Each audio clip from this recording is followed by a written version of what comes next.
so it's not for kids.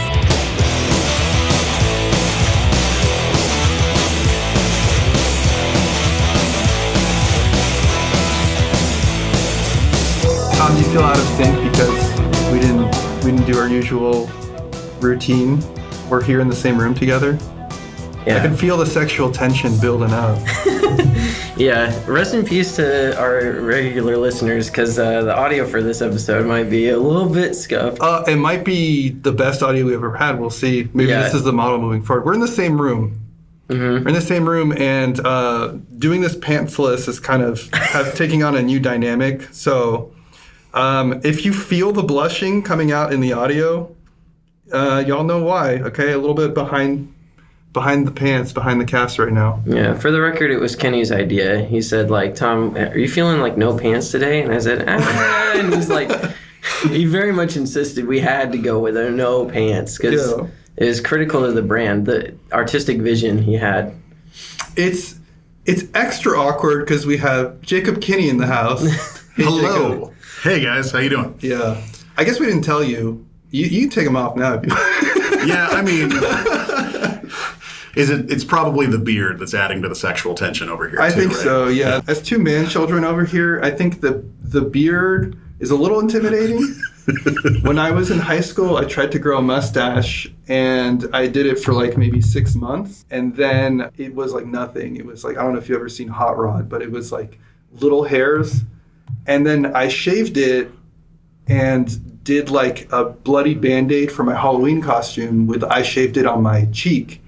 And I want to say like 80% of the kids and teachers were like, I don't understand your costume. And I had to be like, oh, I shaved my mustache. And they were like, you were growing a mustache? So it used to be longer, right? Like it's halfway, down my chest. And I had to trim it because I paint models and stuff like that, right? Yeah. And I was like, we're growing this thing out. I'm going to do like Viking braids because I've been, bald since I was like 19, so you got to do something with hair. And then I bent down to paint some models and dipped it in the paint that I was using, and I was like, oh, we've gone too far. We've pushed it to 11. So on the upside, if you ever don't have your brushes on you got a backup option. Right, yeah. So Jacob, other than the amazing facial hair, why are you here? So I am the general manager of Phoenix Fire Games. We've been open for 15 years, and I've been with them for 10. Yeah, so I do all the things. The owners trust me enough that they don't really do much with it anymore, so I get to do all the things for it. So I do all the purchasing, do all the ordering, do everything with the staff, things like that, try to grow it. So, yeah. For better or worse, they just left you in charge, and they said, figure it out. Yeah, I mean, I tried to push them away. So, yeah, the owner works for... Lucky Duck, now Goliath, who owns Lucky Duck. So he actually works for them, and occasionally he's like, I got to go to Poland for a lot. And I'll be like, all right, cool. So it made sense for them to kind of transition that out and stuff like that. So, yeah. That makes sense. That's pretty fun that he's traveling internationally for board game design. It is. It's cool, the insights that I get to have, too. Like, there's stuff that you don't think about with how does the shipping work, right? Like, knowing ahead of time that something was made in China, and I have to be careful because there's pirates in Somalia that have stopped all the ships coming through the canal, and like what that does to stuff. Like, you're like, oh, fun times. So so it's been helpful for the business on some levels too. So. And that's a great kind of segue into today's topic. So I guess we'll do the intro. Sure. Welcome to Shelf Stable, a podcast celebrating board games that have stood the test of time. I'm your host, Kenny Katayama. And I'm your other host, Tom Bowers. Today, our featured topic is game store secrets, the things they don't want you to know. Or maybe they do want you to know, because we've got Jacob Kinney here to tell us what we need to know. How do Number 3 will shock you. Yeah. I got to figure out how to align them so that the third one's shocking. So. Mm-hmm. Well, before that, we're going to talk a little bit about the games we played. Tom, some stuff we've been doing recently, right? Oh, I'm sorry. That's my line. You took my line, yeah. I stole your line. It's the beard that threw it all off. Before we get into the main topic today, we'll just talk about some of the stuff we've been playing recently. And first off, Kenny, why don't you tell us what you've been playing? Tom, Jacob, I've been playing Mottainai from 2015. We just talked quite a bit about this one. It's a Chudyk design by Asmadi Games. And even if you're not familiar with Mottainai, you might be familiar with Glory to Rome. You might also be familiar that Tom has a resolution for the new year to play this game 100 times, which I think is approachable. unlike his resolution to play brass 100 times, what the hell are you thinking? It's a bingo card, okay? So if You're just not going to do that one. yeah, it's like if I don't do it, then I'll just have to get a different bingo. Yeah, so Mottainai is a tucking game where you tuck cards under different sections, and a card has 5 different ways it can be used.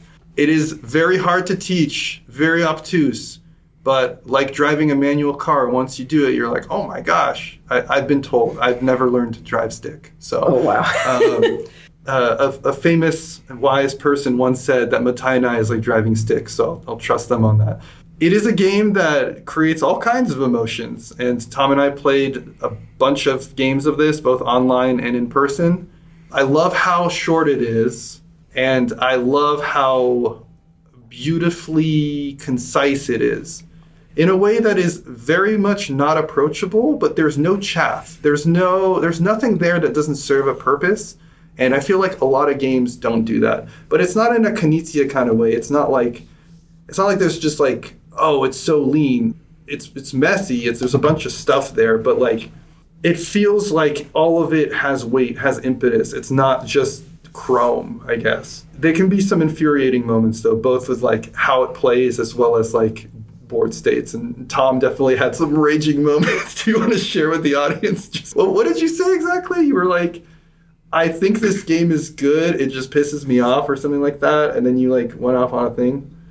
Well, my hot take of the night was, what does this game have that Monopoly Deal doesn't? Because I know that's probably going to rustle some jimmies out there, but like there's a certain level to which the game can be, wow, so random. But it's not. It's definitely not, and it's definitely more skill-based, perhaps, than something like Monopoly Deal, but like a lot of the concepts like card management, hand management, and just randomness management are like central themes. But sometimes you just like, pop poem as soon as you built it, and it just pays off huge. And then other times you pop poem and it gives you nothing. So yeah. I think the fact that it can be swingy like that doesn't offend me because it's such a short game ultimately. But I think people think it's so complex that it also has to be like highly strategic. I feel like the strategy levels aren't as intense as people maybe feel based on the complexity of its teach and the learning curve.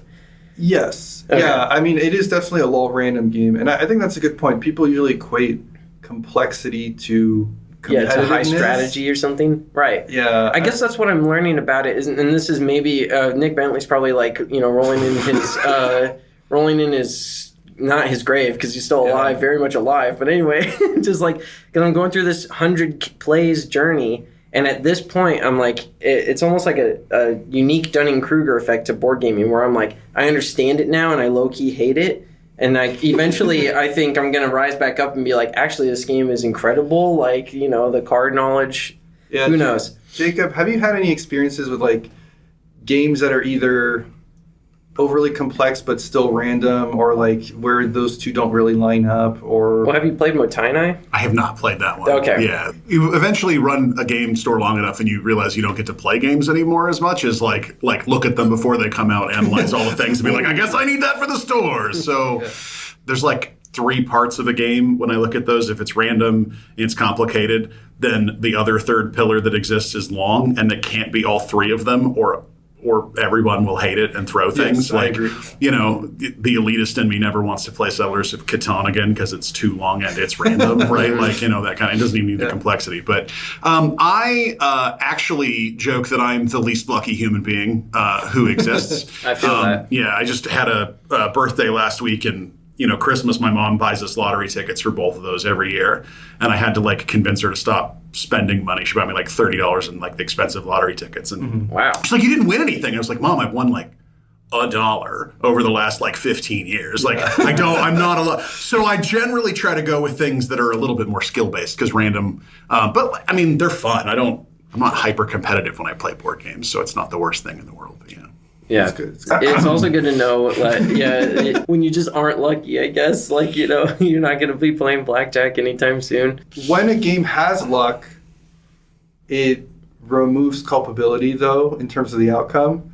So if I'm losing, I'd rather it be a lucky game than a deterministic game, I guess. If I'm winning, I want it to be a deterministic game. It's funny because I think it depends on who you play with. As the guy who runs a game store, I don't have as much time, I think, to play games as I'd like. And so a lot of my friends' groups, they sit down and they have this assumption, because they're not as big a gamers, that I'm going to inherently be better at everything. And I have to explain to them, I'm like, I will probably pick the rules up the first time we play it faster than you will. But when we play it again, we'll all do the same. And so I have to know, there was a group that I played with where he was my best friend, so I was the safe space, and he didn't want to play competitive games. And so he would screw with me because that was his thing. And I didn't care until we introduced a different friend who wanted to be hyper competitive and thought, as the guy who ran a game store, I was the guy to beat. And I was getting really angry because there's one guy being competitive with me and another guy absolutely dicking with me. So and I was like, this is a bad combination for Jake's rage, right?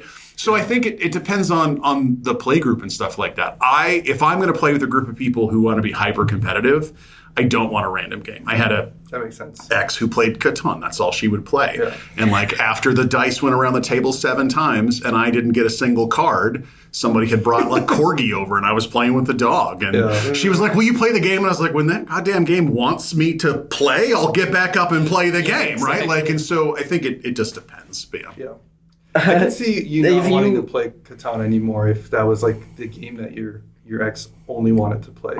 We're not as negative on Catan, but we also happen to have had okay experiences. And Well, but it's like Splendor for you. Your wife basically ruined it for you. Yeah, I'm sick and tired of Splendor, but I was going to say, the only game maybe that you could dominate at is games about running a game store, which as far as I know, there's not that many of. No, I'm pretty good at economics games. I did go to school for that. So really old school games that I love. I haven't played it in years, but I love Power Grid. Yeah. I'm the guy who wants to get that expansion that exists where everything is based on the shares that you have in each of the companies. And so when the payout happens or the decisions are made, there's some weird... Wait, there's a stocks expansion for Power Grid? Yeah. I need to look into that. I mean... This is the myth rumor that I've heard, but somebody told me that played those games and the whole whoever had the most stock actually makes the decisions. And they were talking about the fact that you could buy stock to tank somebody else's because they only had enough if you get ahead of them. Anyways, I really like Power Grid. I haven't played it in a while, but normally I'm low on expansion content, but that one sounds very interesting. I'll have to check it out. You know what? Bad segue, but I'm going to talk about the game that I played recently because we've gone on this long enough, and that's Sidereal Confluence, also known as Sidereal Confluence, from 2017. Yeah. Designed by TauCeti Deichmann. I hope I'm pronouncing that right. TauCeti Deichmann. Yeah. One or the other. This is published by WizKids. Which is wild, by the way. I don't know if we've ever talked about that. Yeah. WizKids famously doesn't typically publish anything good. Yeah. It's random. They did 3 D&D games 2 years ago, and 2 of them were not good, and one of them won a whole bunch of awards, and I can't remember which one. Was it Tyrants of the Underdark? No, that one's a few years ago, and that one's supposed to be really good too. But no, there's one that came out. Yeah, basically for this to have no tie-in IP, Sidereal, that is, it feels odd that WizKids is the one doing it, because normally they'd be trying to sell you some TCG, or it'd have something to do with an anime or some other property, but not this one. It has its own lore. It's a very lore-heavy game. The lore might be the best part about it. Kinney loves this game, and I like this game okay. I'm definitely a lot warmer on it than, say, Food Chain Magnate, but man, is it fucking long. It's so long, and at the end of the day, it's just I turn cubes into other cubes. No. You trade the cubes and then you turn the cubes. Turning the cubes is it's not even the game. That's just there to keep the game going. Yeah, I know. The game is the haggle. And we were talking about this, and haggling can be fun. I guess I don't really want to haggle for 3 years, just to end up with 50 points. It's interesting because there's a Euro-y core sort of underneath all of it, and then the actual gameplay experience is this witch's bazaar where everybody's trying to fly around whoa, you got these, I got the purples, you got the oranges, I need to trade for those, and you're hold on, but my species has this special ability that I'm not going to fully disclose to you, but you could read about it. But like, I'm just kidding. Like most people don't mess with me like that. Okay, this is some revisionist history. We told this fool like 12 times to his face, if you get a regret token, you're going to be last in tiebreaker. If you get a regret token, you'll be last in tiebreaker. And then he gets a regret token, and he's like, I'm bidding for this. And they're like, all right, you're going last. And he's like, what? Nobody told me that. And we were just like, what are you talking about? We like told you because we knew you were going to be the one that wasn't paying attention. And you're like, here on your phone, like... And then he's like, yeah, you have to like ask somebody what their powers do because they won't disclose it to you. What are you talking about? We told you like 12 times. Well, you know, I have no defense. But anyway, I mean, like even besides that, just like you even admitted, like the game's kind of a little longer than you'd even like. And so I don't know how they could fix that because at the end of the day, you need to have like so many rounds of trade and negotiation for it to get somewhere. You need 6 rounds for it to feel full. There is a recommendation for a faster game where you time block each trading phase to 10 minutes. Mm-hmm. Problem with that is if you have any new players, it's absolutely overwhelming. So you kind of have to have people who have all played the long version and then lock them at 10. And even then, it might be too stressful. I don't know. You do the time block. It's too stressful. You make it unlimited. It lasts 4 or 5 hours. So was it first or second edition that you guys Second edition, yeah. I have first edition and I want to play it, but again, the groups that I have, like I have those like stacks of games that I'm like, one day you'll be playing. Right. So yeah, but the shelf of shame. I don't know if you've had that experience where it's like, I used to love playing this game, I just don't have the time anymore, or I want to try this, but I just know I'm never going to get a group around. Is there like a particular game like that that's just like sitting there?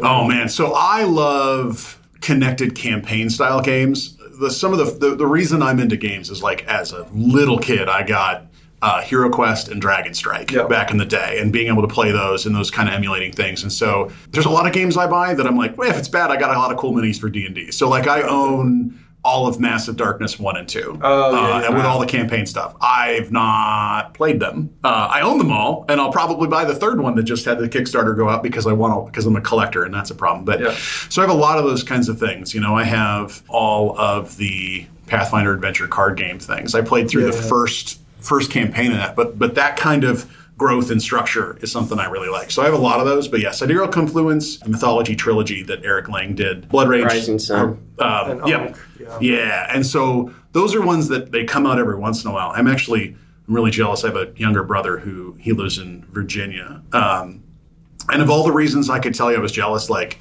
super successful, he did all these things. It's the fact that like once a year he flies back out to Boise and he has a group of guys that go to a cabin for the weekend and literally do nothing but play like crazy long games. I'm more jealous of his buddy group that lets him play long board games than I think I am anything else, right? So he's always borrowing things from me for that, but yeah. We did play Sidereal at a cabin as a big retreat one time. Yeah. We talked about this in the past, but there's these black large cubes and these smaller brownish black cubes, but are very clearly also black.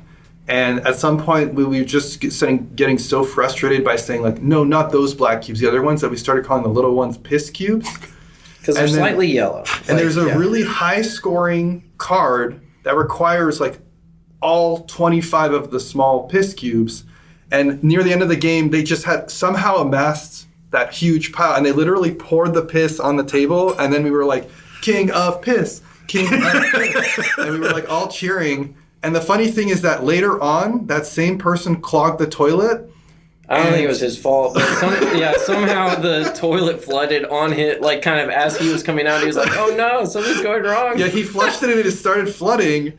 And instead of stressing about it, I think we just got some towels while chanting King of Piss and just continued. That's good.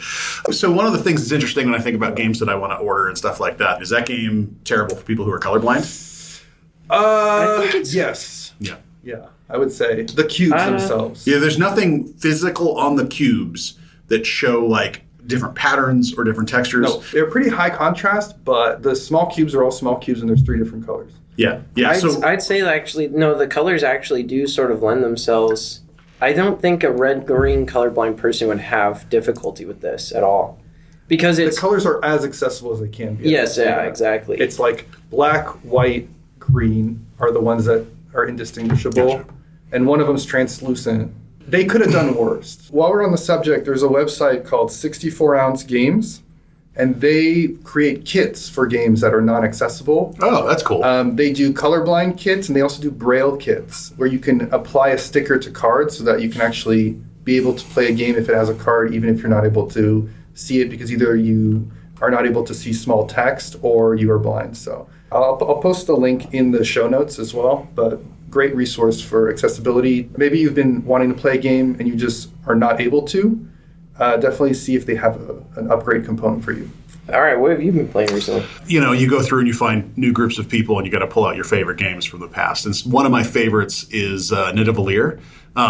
It took me a long time to be able to say the name correctly. And I love that game because it's several different concepts that are simple, but then the way you apply them together with the cool, we're all drafting a guy from the thing, set collecting, all that kind of stuff that you get with the dwarves. But then the inclusion of the coins and when to throw a turn and take nothing. I do think that the miners, like guys with pickaxes, not the other way. I think that the miners are the most powerful thing in that because every time somebody focuses on those and gets enough of them, they win. But I love the art style and things like that. And it's such a nice, approachable game that a lot of people that I play with can understand really quickly if I'm introducing them to a new game. It's just one of my favorites, man. I just love it so much. I love the coin thing.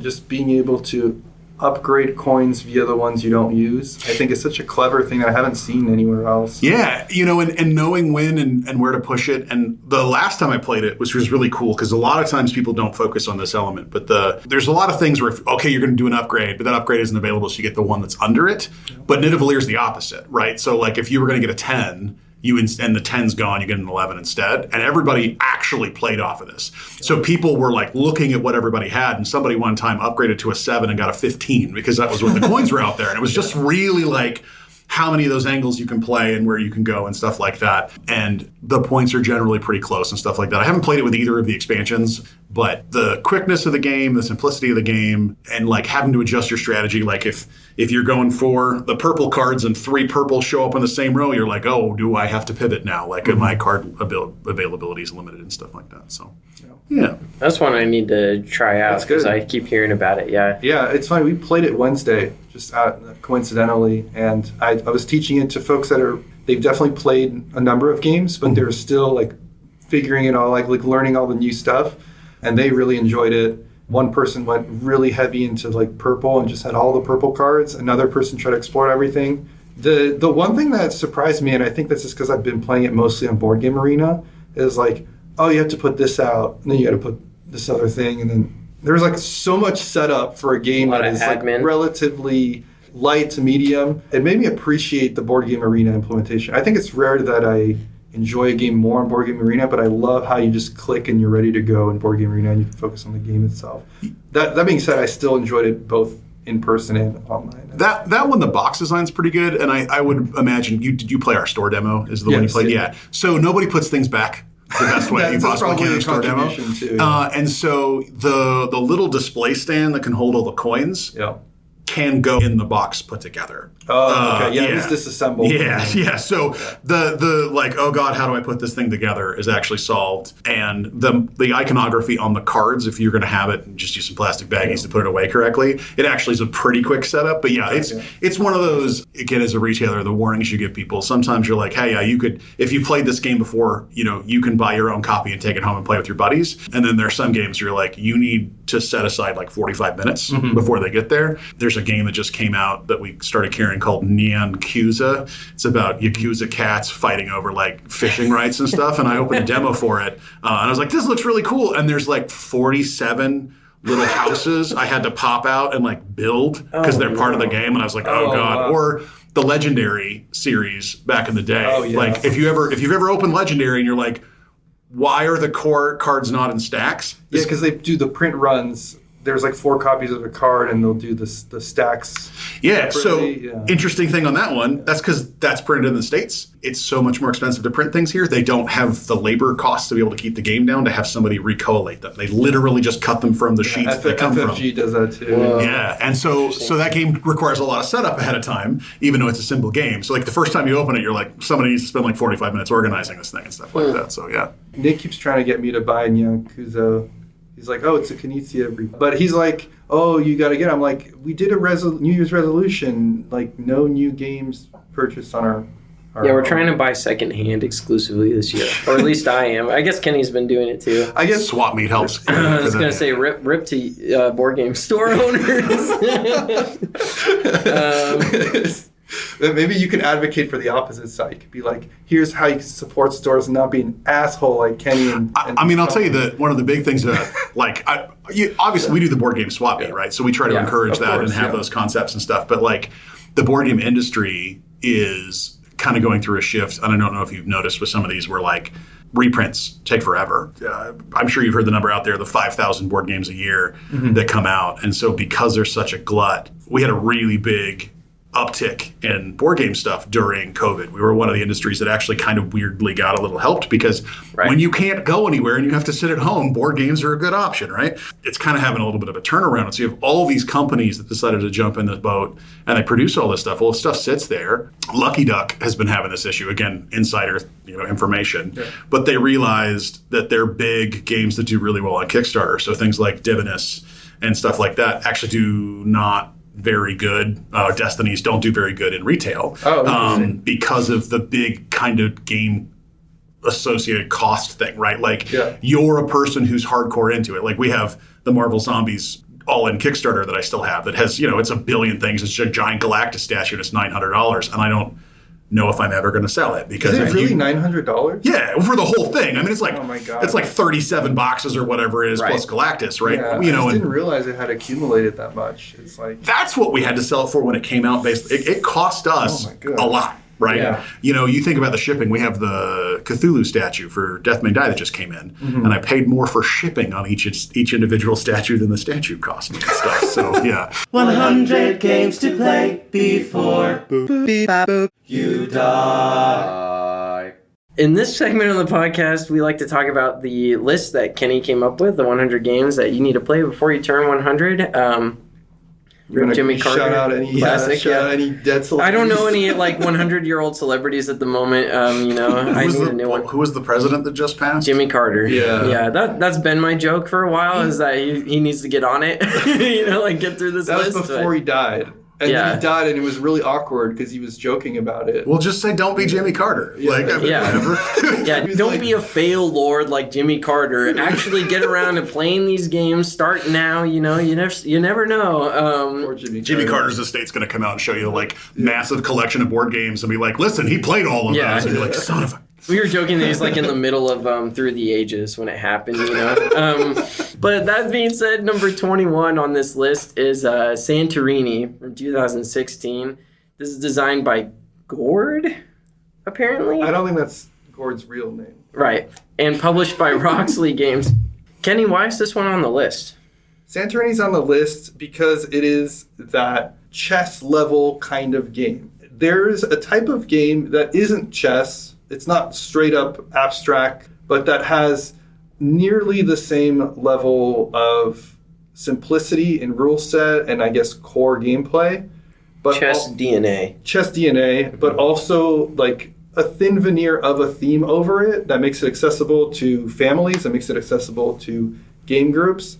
Santorini really exemplifies this. Other ones that I can think of are Onitama or Hive, for example. But what I appreciate about these kinds of games is that they scratch that itch at such a fundamental level. For some, it's going to be boring. But for others, this is perfect. This is an amazing game. Yeah. And that's the reason it's on the list, ultimately. I feel like if you are the kind of person that would like Santorini, playing Santorini just unlocks that. I think any of those others we talked about are probably going to get there. But I just think there's something very visceral about the Santorini experience where you're like, oh my God, Yeah. I've just found a new type of game that I'm into, kind of thing. Unlike Hive and Onitama, Santorini has this really cool visual experience. I think that enhances it compared to like these other chess-like two-player head-to-head games. It is very tactile and very pretty on the table. Basically, it looks like the city of Santorini. You're building out a three-dimensional set of buildings. It almost looks like Lego toys or something. Right. And the whole goal is to build a tower that gets capped off, essentially. No, you need to stand on top of the three high towers. That's the goal. The base goal. Yeah. Yeah, and you can add a few little juicy upgrades to how pieces move, but at its core, on a turn, you basically move one of your two characters and then add a layer to a tower that's next to the character. Right. That's it. I mean, obviously, it's a little bit more nuanced, but that's the rules, and from there, it's a classic. Oh, there's layers to this. No pun intended, because it's literally three-dimensional. Yeah. It's one of those where when you lose, you'll realize like how your opponent sort of locked you into like a no good move situation, and you'll appreciate the next time what you're going to do in order to strategize more effectively. But because it also includes these like variable god powers, if you're always playing with different sets of gods, like no two games are going to feel exactly alike, because you'll have these interesting changes to the fabric of the gameplay every time. So it keeps it interesting, so it's not just like strictly deterministic and kind of boring. The base game without the god powers, it's Go-like. There's so much potential, so many I guess enumerations that you can go through that's impossible to calculate. I guess probably like the correct move in the first opening turns or whatever. But yeah, the fact that you can just change it up with the powers is also really fun. We were talking about Kickstarter a minute ago, and I'm still waiting on fulfillment for the new copy with the Riddle of the Sphinx stuff. I backed that one over a year ago, almost 2 years ago, is that right? In order to get it as a birthday gift for my oldest daughter, because she's really into Greek mythology. Yeah. She's going to be like over Greek mythology. Yeah, exactly. That's what I was worried about. But so far it looks like they're roughly on track. No. They delayed fulfillment by almost an entire extra year. No shade necessarily. I understand it's a huge logistical problem. I don't blame campaigns for that. Right. That's what you sign up for with Kickstarter. I don't think there's an onus on the folks delivering, unless they don't deliver at all and they run with the money. But that's a different story. But but this is Roxley. I figured I could trust them.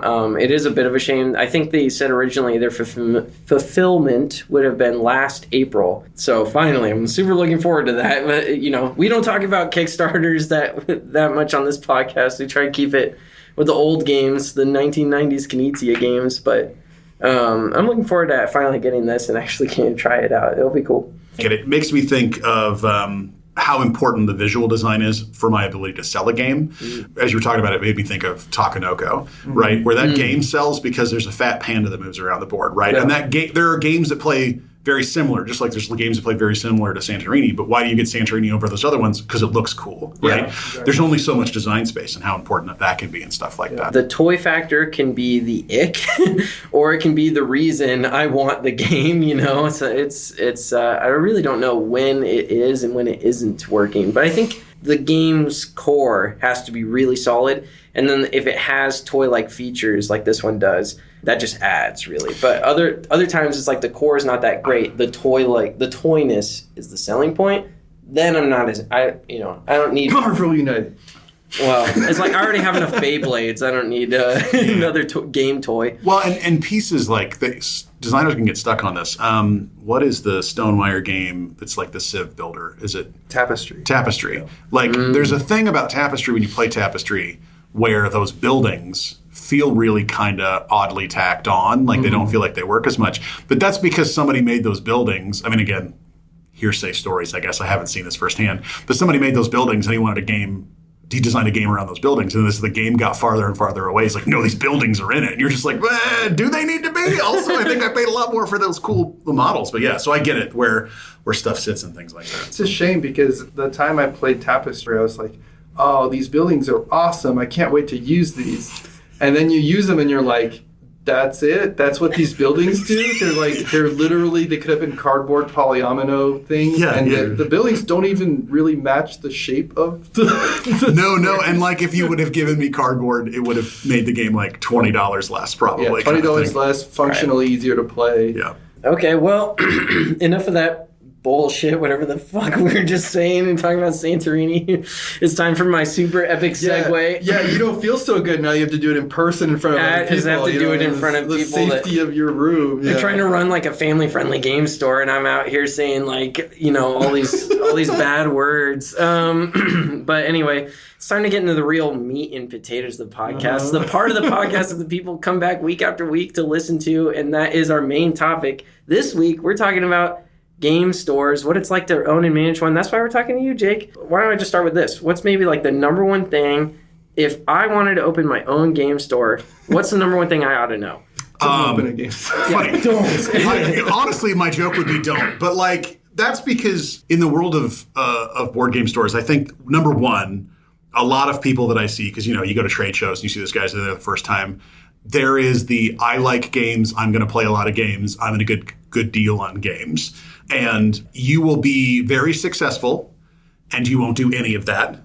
Or you'll have a game store for a little while. It'll be like that kind of clubhouse mentality. I'm sure everybody knows that magic shop that opened in town that's like a hole in the wall where some people played and you're just like, did you guys all open this together so you could buy magic boxes at cost? Is like that why this exists, right? And that's it. There's a few factors into it. Number one, opening a small business is hard, right? Mm-hmm. There's those rules of thumb that people float around, things like you need to have enough money in the bank to live for a full year and not take any money out of your business the whole time. And it weirdly extra applies those kinds of things in a board game store. We're a lot of weird feast and famine. If you're going to carry collectible card games like Magic, we're big now, but if you're a pretty big Magic store, you're at the top if that's your aspirations. My Magic order is $20,000 for the week that the set comes out. So if you don't have in your bank account enough money to buy that Magic stuff and then still be able to buy your products for the 2 or 3 weeks it takes you to sell, what are you going to do? And if you pull that money out and the next Magic set comes out, you can't get it. And then your players don't go there. So you have these things that you have to carry. It's the same thing with we carry a lot of Gamegenic accessories with Asmadi. And so I really like their sleeves and all that kind of stuff, but they're not available for 7 or 8 months and then they're available again. So I need to buy cases of them. So you do several $1,000s worth of accessories. I have to have them and I need them so that you'll buy other things from my store. So there is a really high kind of investment that is a rolling back and forth kind of thing that happens. When I wasn't doing all the bookkeeping and stuff, I'd occasionally have to be like, can I do orders this week because Magic's next week, right, guys, or do I have to wait? And we're past that, but I think that's a lot harder for people to look at. So the number one tip really is kind of like, if you're going to sell Magic at all, be prepared to almost maybe double what you think you're going to have to spend. And is that right? Because the Magic product is its own purchase, and you need to still have room if you want to also do board games, in the budget. Yeah, well, but even board games do that, right? They'll be the game. We got, was it Finspan that's coming out, right? Or we had Wormspan that comes out. That game there's a lot of buzz about it. Everybody likes Wingspan and stuff like that. That game's going to sell. Well, because of the way board games are now, if we go back to when I first started here 10 years ago, there was 700 games that came out a year, the amount that we've increased. And so your big game was the big game for 9 months a year. People would still buy it. Now they're going to buy it for 2 months maybe, and then it kind of dies. I have a big restock on the Mistborn deck building game coming in. And that was such a hot thing, but now we're a couple months out. Am I going to sell them? Was that a risky pre-order that I did, right? So that comes into play of you might need to buy 20 copies of the game as your store gets there. And is that risky? We think about a comparison with Magic as you guys were walking through, looking at the warehouse thing we have going on here, you saw all of the Murders at Karlov Manor that I still have from when I initially purchased it. Yeah. So, if I still have 60 boxes and, $100-ish a box, that's just money that's sitting there. Yeah. What do you do with those if they're just not selling?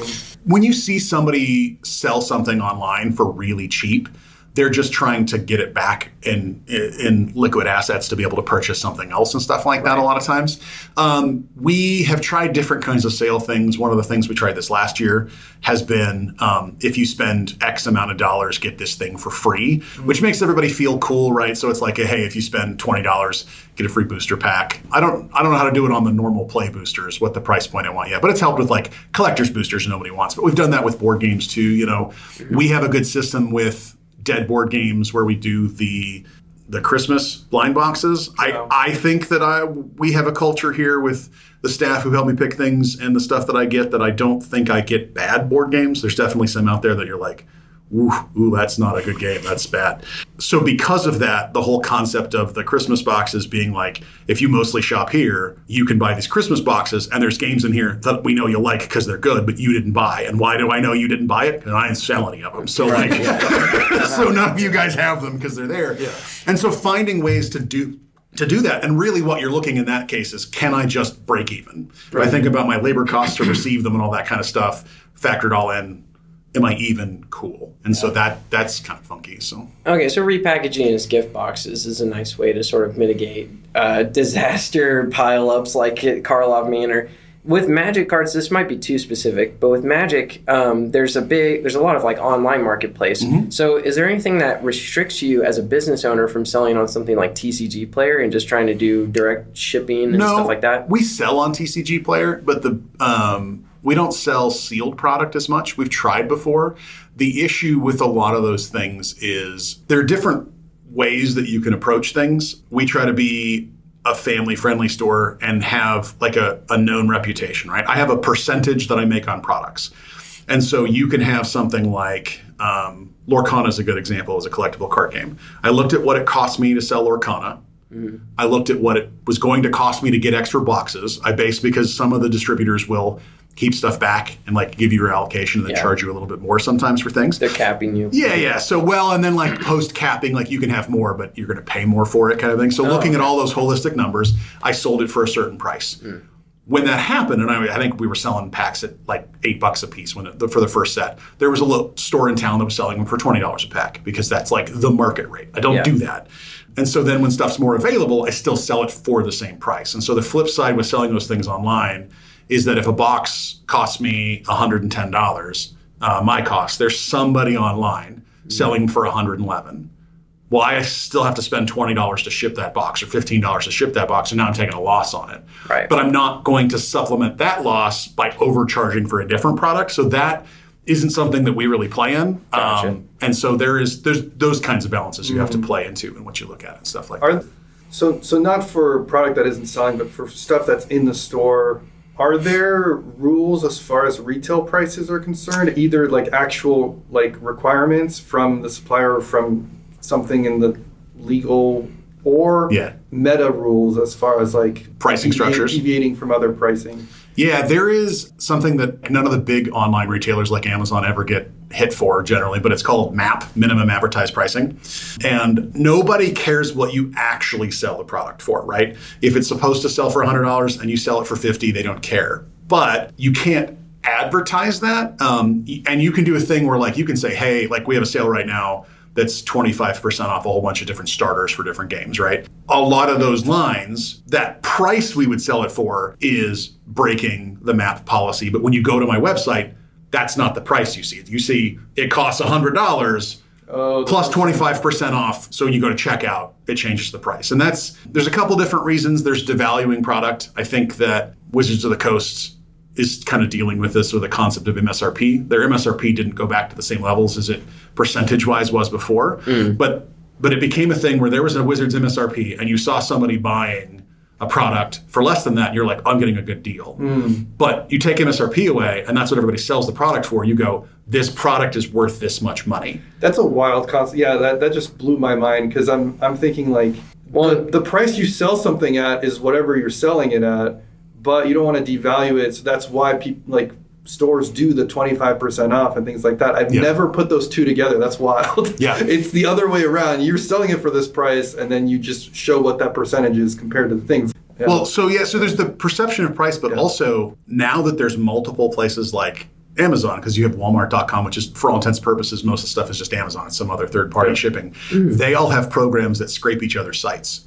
So if you have something that you sell for, like if a product's supposed to be $50 and Walmart sells it for $45, then Amazon will look at it, scrape the price, and sell it for $44.95. And then Walmart will look at the $44.95 and scrape the price and sell it for $44.95. So what you're saying is create a fake website where we sell everything for $1, so that Amazon will scrape it and then sell it for $1 and then buy all their copies. I mean, if you don't want the board game industry to exist anymore, that might be a thing. Also, I think you do have to have product in stock. And so a lot of the MAP policies a lot of the MAP policies, the way they're enforced, because again, it's my product, I bought it, I can do what I want with it, but they can also choose not to sell to me. So there are like blacklists basically where if, Stone Myers, I'm not sure, exactly. I don't know if they have a policy. I just know they go specifically through one distributor, GTS, for most of their stuff, right? Okay. So if they have a MAP policy and I'm shown to continually break MAP policy and not care, they can tell GTS, cool, you can't sell our product to that store anymore. I see.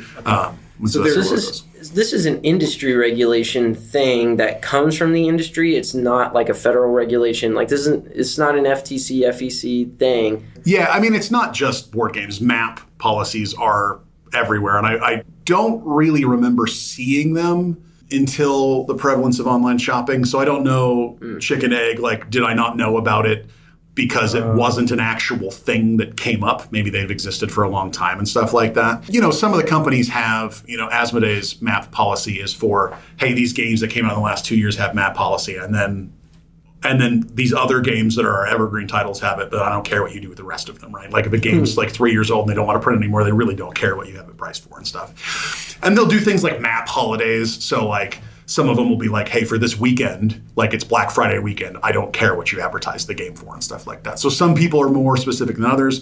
Some companies, it's a whole thing you have to pay attention to because some of them are 10% off. Their MSRP is what you can do MAP. Some are 15, some are the MSRP. You cannot lower under the MSRP. Like if it's $49.99, you put $49.95, you'll get in trouble. Yeah, so it's an interesting kind of thing and stuff like that. Yeah. So I want to pivot a little bit because we had an interesting one lined up. I want to talk about like table space and square footage and the cost to return when it comes to building the community, because your store is known as kind of the place that is I guess the most community friendly, both from like from a diversity and inclusion perspective, as well as like focusing on board game nights and having people actually interact with their local friends. You're the friendly local game store, And we have other excellent ones in the community, but at least for Tom and I, that's the one that we look to. I'm curious how that plays into sales and I guess what the cost is for that space. Yeah, it's interesting. There's two other big game stores in the area, right? And they kind of focus on some stuff. One of them does kind of heavier Euro games, but as the family-friendly store, we're not a destination store. One of the things that you might not think about is that I have a clientele concept that is outside of hobbyists, right? You guys are super important to us. We love that you come down and do all these things, but realistically, you're probably not even half of my sales percentage. It's just mom and dad who walks in from the store, the street and stuff. And I've talked to different game stores, and everybody has like a number where if a game is on the shelf and it's more than this price, I have to fight to sell it. And mine is $40. If something is under $40, I can get almost anybody to take that game and walk out the store. Anything over $40, we have to work really hard for. So like when I'm looking at what I want to purchase, I'll check MAP pricing, I'll look at things and I'm like, based on my costs, can I sell this thing? Maybe it's supposed to be 45. Can I sell it for 40? Because I'll sell more, right? Even like weirdly, and it's got to be $39.99. I'll put something at like 41 and its sales will dramatically be less than $39.99. It's just, there's perception of value. Threshold there. Yeah. Okay. And so to what Kenny's saying, what amount of engaging with the community do you feel like sort of drives I guess like sales or how much of it translates? Is it ultimately just a service back to the community, or is it like? I mean, you run a board game store because you want to have fun with your job, not because you want to make a lot of money, right? Like that's not this industry and stuff. It's fun, man. There's something about going to your job where somebody has to come in because they have to have what you sell.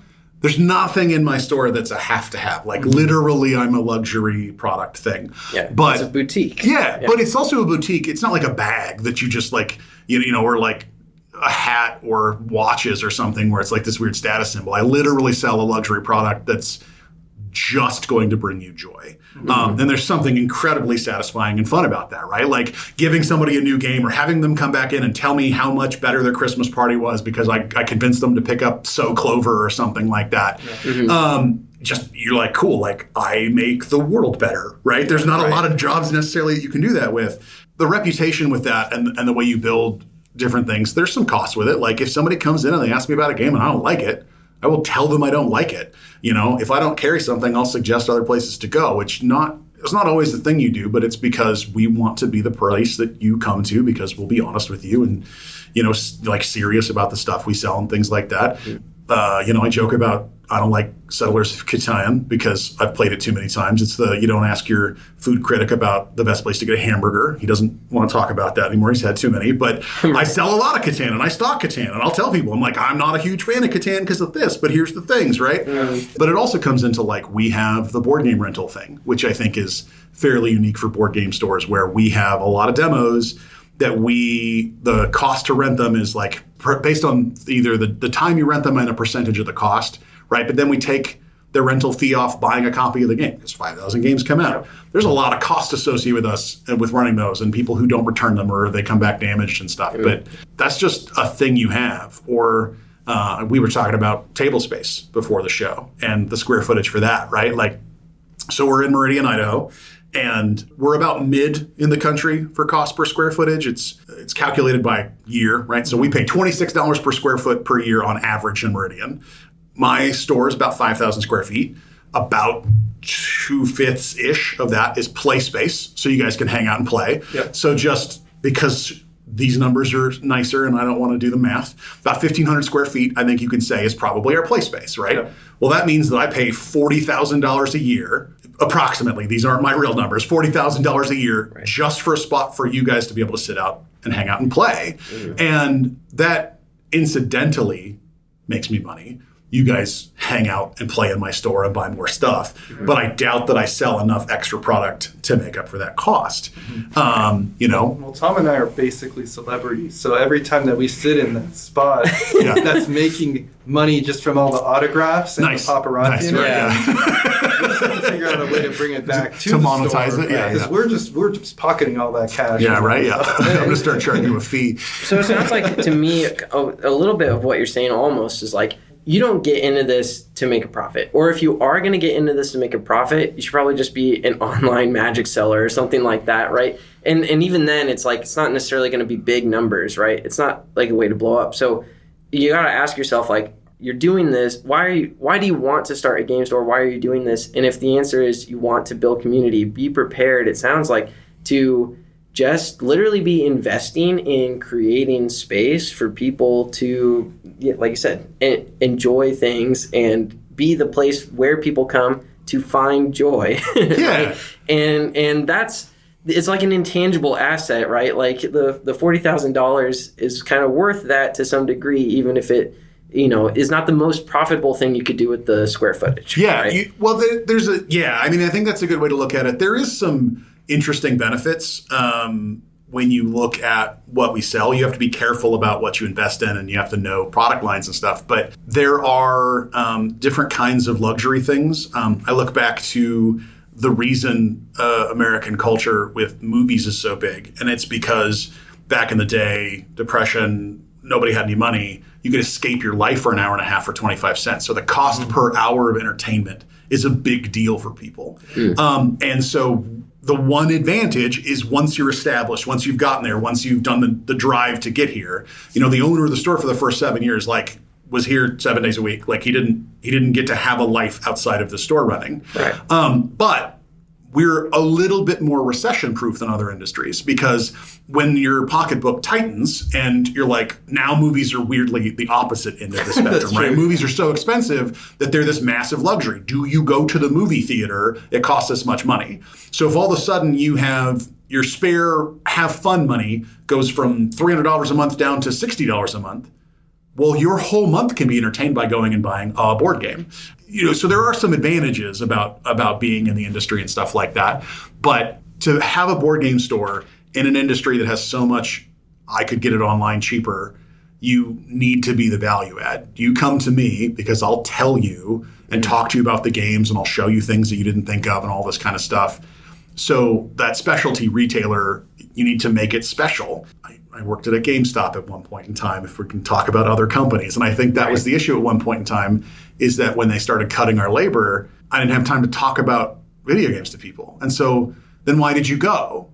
You went one super over. GameStop, I could go order this online, especially with Amazon, right? Yeah. It's just like, I'm going to walk in and one super overwhelmed employee is going to be talking to somebody about why their games only trade in for this much money, and he doesn't have the investment to know the explanation of why all these price points are there and stuff like that. You can't be that. You have to be here. I try really hard to make our staff be able to work full time when sometimes that's not necessary, because I want it to be friendly. If you look at a normal retail thing, some of my staff would probably only work the 20 hours random shifts a week, but I hate that, and I want this to be family for everybody kind of thing. So it's definitely felt I don't know if there's metrics or some way to see how this comes back, and I'm sure this is a similar thing for other stores, but the people who do come in regularly, they're the ones who are really familiar with games, and then they're the ones who are asked, hey, you were into board games, where do you get them, or what do you recommend? Even if it's just what do you recommend, it's I think you would love Wingspan. Phoenix Fire sells copies or something like that. Yeah. Mm-hmm. I feel like that's happened so many times for me. I mean, I'm talking anecdotally, but I wouldn't be surprised if other people who are die-hard board gamers, they get asked where do you buy games? And then because they've developed this rapport, this relationship with that friendly local game store, they will refer that person who wouldn't typically buy games to that specific store, and that's where they go and purchase it. Yeah. We used to do radio advertising, and I kind of implemented this with the staff when we first started doing that to see how effective it is, because it's hard to know. Where when somebody comes in, we got to greet them, we talk to them, all that kind of stuff. But we ask what brought you in, or, have you been here before and stuff. Trying to get I heard about you on the radio. It's funny, because I did the radio commercials, so I heard from regulars all the time, I heard you on the radio, but nobody knew, ever came in and told me they heard me on the radio. So you're that's not as effective. But we do get a lot. My buddy told me to come here. My friend told me to come here. It's actually pretty common being kind of present. And we try to do community outreach a lot and stuff too. Mm-hmm. We do you guys ever go to the board games and brunch things that we do? Yeah, we've done. I've been to one. It was great. Yeah. Yeah, that we get a percentage of the sales of the drinks, but that check immediately goes to the charity that we support every year, Extra Life. So it goes to St. Luke's Children's Hospital, all of the money they give us. That is, for us, this is an advertising, marketing expense, but literally it's there because that's a separate company. A food truck comes down, and it's the concept of getting three businesses together. That's why we started doing it. I didn't even realize there was any sort of portion of the drinks, but it's great that's going right back to it. Do you have a key thing you wanted to talk about, or do you have a takeaway for listeners that you really wanted to focus on? I think one of the points that I wanted to I don't know if this is the key one I wanted to talk about, but weirdly this is the third one, and this one might actually shock you. So haha. Okay. I think the big one that I want people to think about is sometimes the pricing structure of your store compared to what I can buy for them online, and and to be careful about the purchasing of games through places like Amazon, because it's not always the most reputable thing. There's a lot people don't necessarily realize that those big conglomerates, Amazon technically has never made a profit. It's Amazon Web Services, right? That's the only reason they've ever made money. Amazon Shopping loses 4% a year or something like that. It's always in the negative. And that's just because they're trying to establish dominance, right? But in that world, they don't necessarily always want to take care of weird scammy things because their margins are where they're at, right?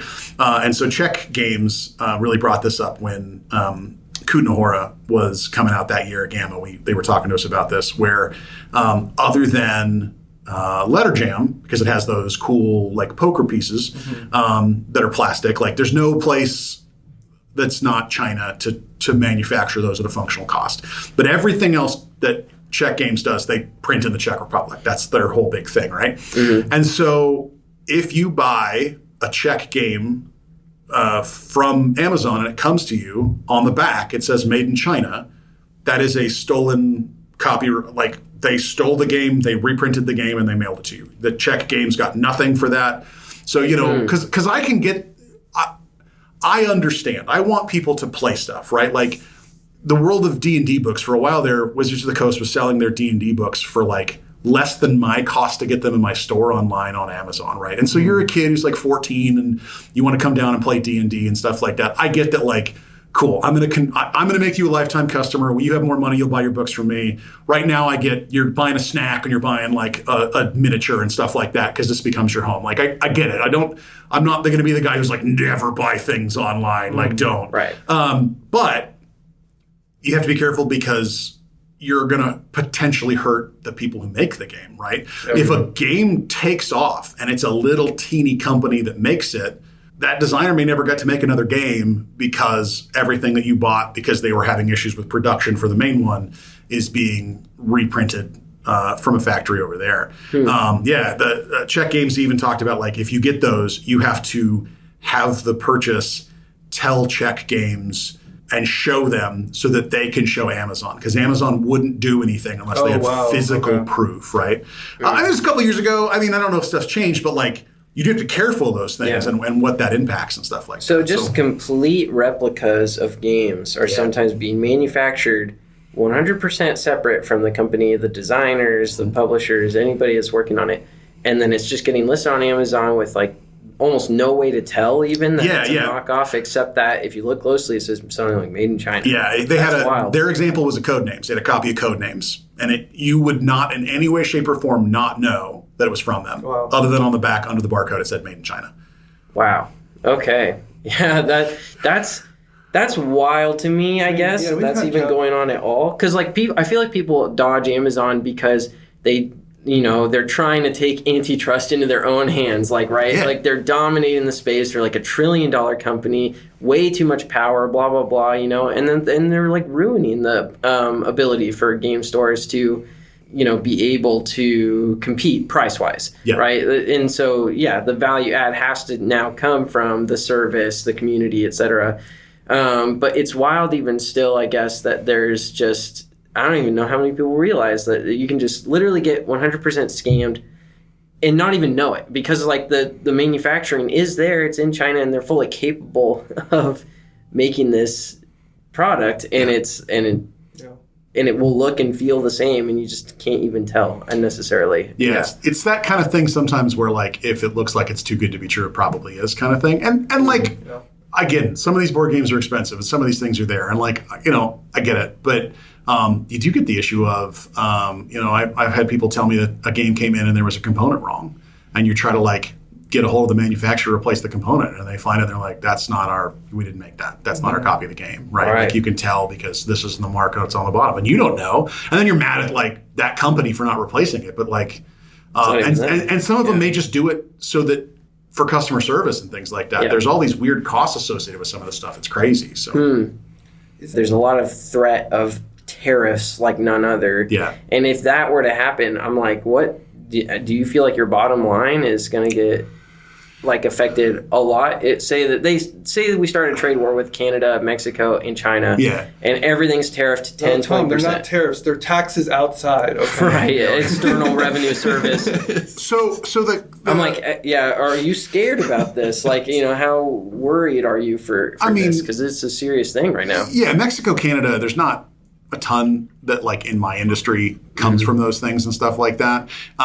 There's been conversations for a long time with the potential of stuff with China that Mexico would be a place that they would go. But the problem with places like Mexico and like Africa, where production's cheaper, is the crazy crime style things that can happen in those countries make it too volatile to do, right? So there isn't a lot of the production that goes there and stuff. And so the concept of like, depending on how the tariff's written, if you friend shore, where like maybe a company has a big warehouse facility in Mexico, so everything comes from Mexico or from China to Mexico, and then it would go from Mexico to the United States, like that stuff could be affected. I don't really think it's necessarily in board games as much.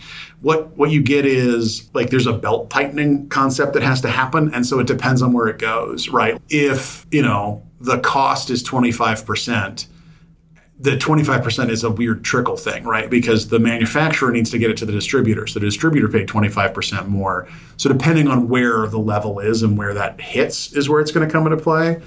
Sometimes, the way they're designed. But, it could be anything from an actual 25% increase to, it could be a couple bucks depending on where it hits in the chain and who was okay tightening the belt and stuff. There isn't always a whole bunch of wiggle room and stuff. I think the big thing is that you have to go forward and know that can happen. Those things have those places that could potentially happen and just kind of think about and plan for them and stuff like that.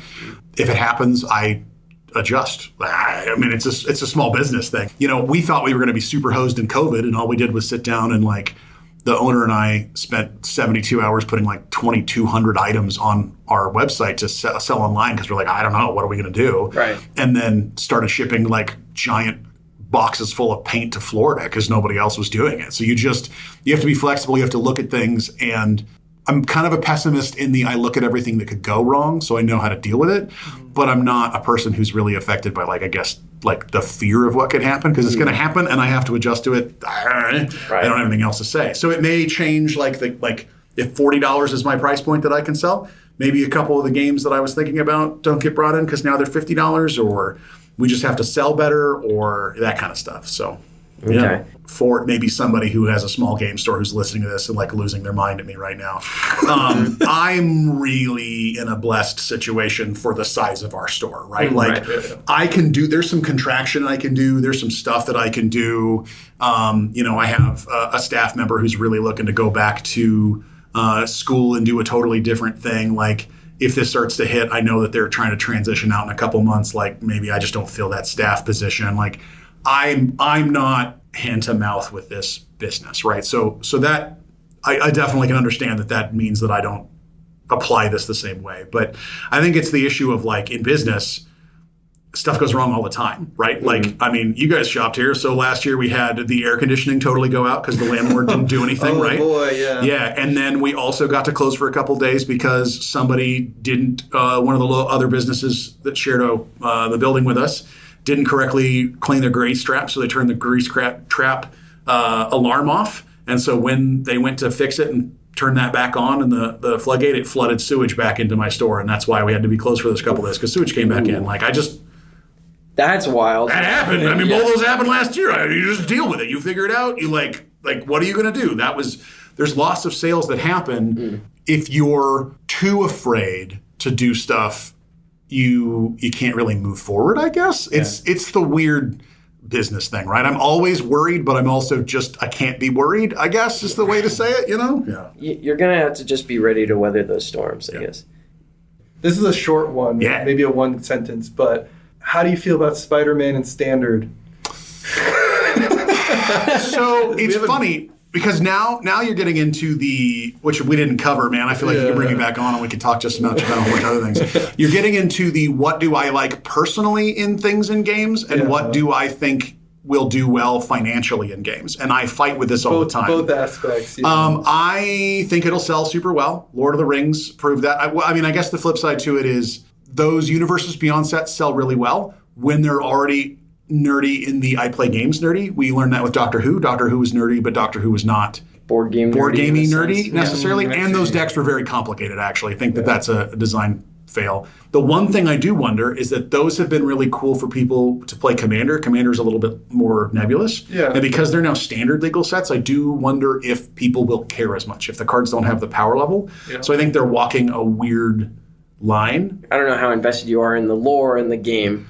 How do you feel about the fact that... So I guess, here's the... Okay, so for my personal... Are you excited for pregnant Jar Jar Binks to morph into Wario? Right, yeah. I mean, I would play that too, because that's funny. But here's the thing I guess I should say.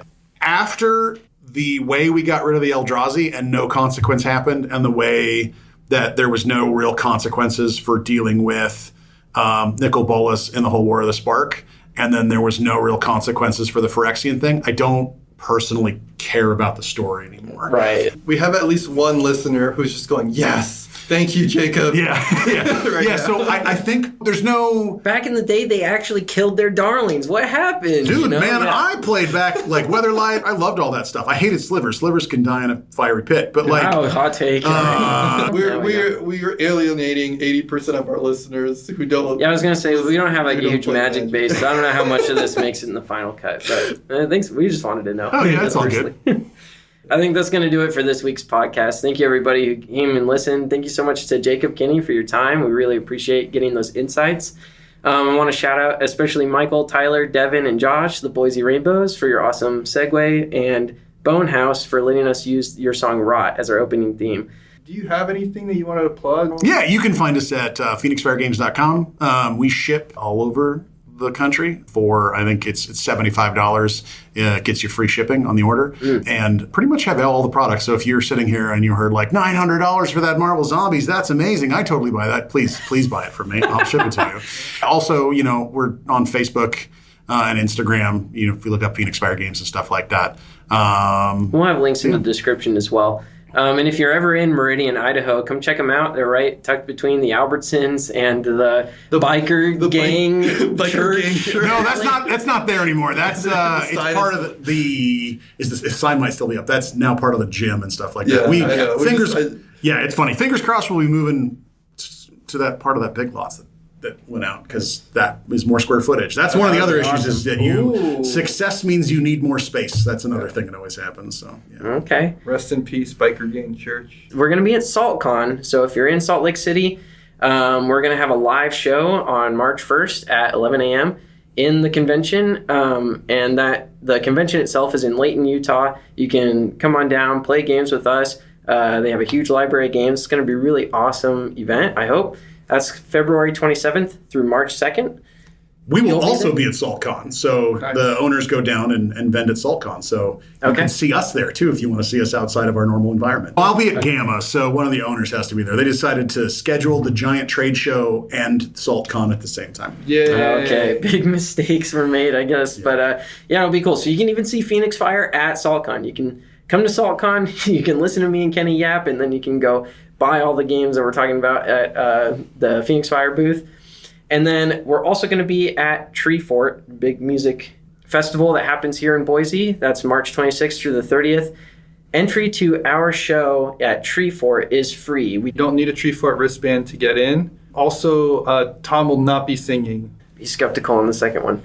If you're loving the cast, share with a friend, or on Reddit, or on BGG. It's the best thing you can do to help us grow. If you'd like to reach out directly, send us an email at shelfstablecast@gmail.com. All of this and more is going to be available in the show notes. Tom, what are we doing next time? Next week, Kenny, we're going to get a little cerebral with it. Next week. We're going to get a little cerebral with it, I think. We're going to talk about how the people you play with change the game that you play. Whoa. What? Thanks, everyone. Thanks, Jacob. Thanks for having me. Yeah.